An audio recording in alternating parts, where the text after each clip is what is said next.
Genuine അല്ലാത്ത സാധനമാണ്, fabricated ആണ്. PC ജോർജിന് അത്ര കടുത്ത ആരോഗ്യ പ്രശ്നങ്ങളൊന്നും ഇല്ല. അദ്ദേഹത്തിന് 70 വയസ്സ് കഴിഞ്ഞതിൻ്റെതായ അസുഖങ്ങൾ പക്ഷേ ഉണ്ടായേക്കാം.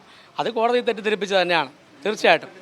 കോടതി വിധിയെ കാണുന്നത് ഈ കേസുമായി ബന്ധപ്പെട്ട് യൂത്ത് ലീഗ് ഇരാറ്റുപേട്ട മുനിസിപ്പൽ കമ്മിറ്റിയാണ് കേസിൽ ആദ്യം ഇരാറ്റുപേട്ട പോലീസിൽ പരാതി കൊടുക്കുന്നത്.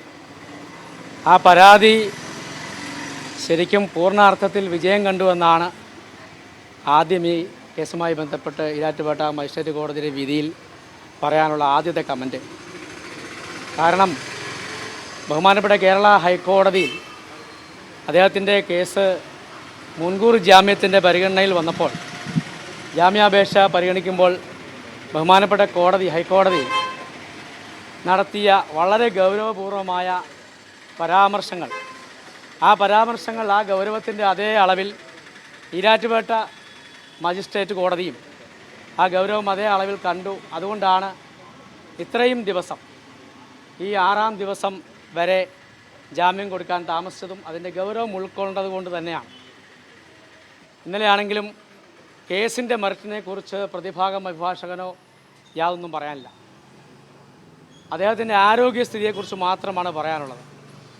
തീർച്ചയായിട്ടും ഹൈക്കോടതിയിൽ ഇതിനു മുമ്പും സമാനമായ കേസിൽ ജാമ്യവ്യവസ്ഥ ലംഘിച്ചപ്പോഴും, അതുകൂടാതെ തന്നെ മുൻകൂർ ജാമ്യത്തിൽ അപേക്ഷയിന്മേൽ ഹൈക്കോടതി നടത്തിയ പരാമർശങ്ങളിലുമൊക്കെ അതിൻ്റെ ഗൗരവം കണ്ടുകൊണ്ട് തന്നെയാണ് ഒരുപക്ഷെ ഇന്നലെ പോലും ജാമ്യം കൊടുക്കാനിരുന്ന ബഹുമാനപ്പെട്ട കോടതി ആ ഒരു മൈൻഡിൽ നിൽക്കുമ്പോൾ ഇന്നലെ ബഹുമാനപ്പെട്ട പ്രോസിക്യൂട്ടറുടെയും പരാതിക്കാരൻ്റെ അഭിഭാഷകൻ എന്ന നിലയിൽ അതിശക്തമായ രീതിയിൽ കോടതിയിൽ ആ കാര്യങ്ങൾ കൺവിൻസ് ചെയ്തതിൻ്റെ ഭാഗമായിട്ടാണ് ഇന്ന് ഒരു ദിവസം കൂടെ റിമാൻഡ് കാലാവധി നീട്ടി ജാമ്യം കൊടുക്കാനുള്ള സാഹചര്യമുണ്ടായത്. കർശന ഉപാധികളോടുകൂടി തന്നെയാണ് അദ്ദേഹത്തിന് ജാമ്യം അനുവദിച്ചിട്ടുള്ളത്. കർശന ഉപാധികൾ എന്ന് പറയുമ്പോൾ നമുക്കറിയാം, സ്വാഭാവികമായിട്ടും ഈ ഒരു കേസിൽ ബഹുമാനപ്പെട്ട കോടതിയിൽ ചോദ്യം ഒരു ഫർദർ ഇൻവെസ്റ്റിഗേഷൻ്റെ ആവശ്യമുണ്ടോ ഈ കേസിൽ എന്നാണ് ചോദിച്ചത്. നമുക്കറിയാം, ഈ കേസിൽ ഒരു വലിയ തുടരന്വേഷണത്തിൻ്റെ കാര്യങ്ങളൊന്നുമില്ല. അതൊരു വിദ്വേഷ പരാമർശം നടത്തി അതവിടെ കൊണ്ട് അവസാനിച്ചു.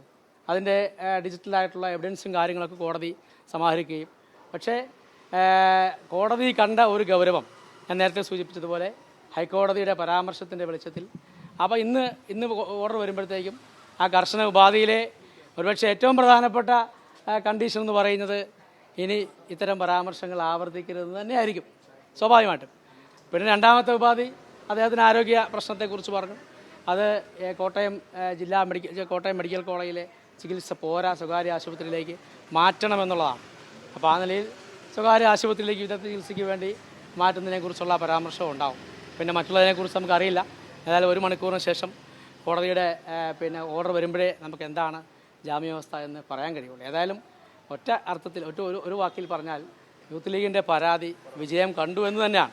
ഇതിപ്പോൾ ഒരു PC ജോർജ് എന്ന് പറയുന്ന ഒരു വ്യക്തിയുടെ വിഷയത്തിലല്ല. നാളെ ഒരു പൊതുപ്രവർത്തകനും ഒരു മനുഷ്യനും ഒരു ജാതിയും ഒരു മുസ്ലിം ഒരു മതത്തെയും ആക്ഷേപിച്ചുകൊണ്ടുള്ള ഒരു പരാമർശങ്ങളും ഒരു കോമൺ പ്ലാറ്റ്ഫോമിലും സ്വകാര്യ സംഭാഷണത്തിലും നടത്താൻ പാടില്ല എന്നുള്ളതാണ് പരാതിക്കാരന് വേണ്ടി ഇവിടെ പറയാനുള്ളത്. അങ്ങനെ ഉണ്ടെങ്കിൽ ഈ കേസിലൊന്നല്ല, ഇനിയും ഈ വിഷയത്തിൽ ജാമ്യവ്യവസ്ഥ ലംഘിച്ചാലോ ഇദ്ദേഹം ഇനിയും ഇത് ആവർത്തിച്ചാലോ മറ്റേതെങ്കിലും ആളുകൾ ഇത് ഈ നിലയിൽ വിദ്വേഷപരമായ പരാമർശങ്ങളോ പ്രസ്താവനകളോ ആയിട്ടിറങ്ങുകയാണെങ്കിൽ ഈ പരാതിയുമായി യൂത്ത് ലീഗ് ജില്ലാ പ്രസിഡന്റ് എന്ന നിലയിൽ കൂടി ഞാൻ ഈ വിഷയത്തിൽ അഭിപ്രായം പറയും.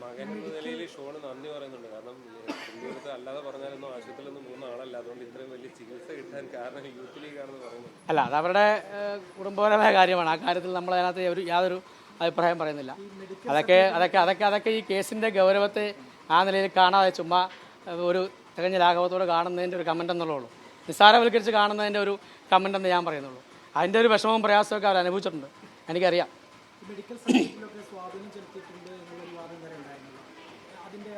മെഡിക്കൽ സർട്ടിഫിക്കറ്റിൽ സ്വാധീനമൊന്നും നമുക്കറിയാം. സാധാരണക്കാരന് വരെ ഒരു ജെന്യൂൻ അല്ലാത്ത ഒരു മെഡിക്കൽ സർട്ടിഫിക്കറ്റ് അതിപ്പോൾ നമുക്കെല്ലാം ഒരു മെഡിക്കൽ ഓഫീസറെയോ ഒക്കെ സ്വാധീനിച്ച് ഏതൊക്കെ ഇപ്പം പബ്ലിക് പ്രോസിക്യൂട്ടറോ പോലീസിൻ്റെ ഭാഗത്തുനിന്നും അല്ലല്ലോ ഇവിടെ മെഡിക്കൽ സർട്ടിഫിക്കറ്റ് ഹാജരാക്കിയത്. പ്രതിഭാഗം അഭിഭാഷകനാണ് കോടതിയിൽ ഹാജരാക്കിയത്. ആ പ്രതി എന്ന് പറയുന്നത് നമുക്കറിയാം കുറേ കാലങ്ങളായി ജനപ്രതിനിധിയായിരുന്നു. ആ നിലയിൽ ഒരു രാഷ്ട്രീയ സ്വാധീനമുണ്ട്.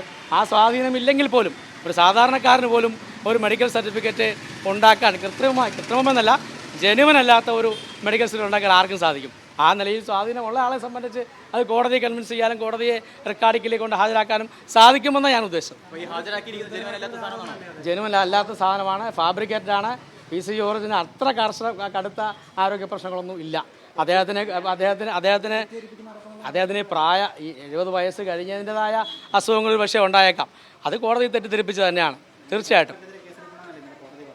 ആ നിലയിൽ നിയമപരമായിട്ട് നമ്മളെ യൂത്ത് ലീഗ് ഇതിനുമായി ബന്ധപ്പെട്ട് തുടർന്ന് കേസിനെ കുറിച്ച് പഠിച്ച് വിധി വന്നതിന് ശേഷം എന്താണോ തുടർന്ന് ഇനിയും ഈ വിഷയത്തിൽ നിയമപരമായി പോകണമെങ്കിൽ ഒരുപക്ഷേ ഈ കേസിൽ കൊടുത്തിരിക്കുന്ന ജാമ്യം റദ്ദാക്കുന്നത് വരെയുള്ള കാര്യങ്ങളിൽ അത് യൂത്ത് ലീഗ് അതിൻ്റെ ആ നിലയിലുള്ള കാര്യങ്ങളായി മുന്നോട്ട് പോകും.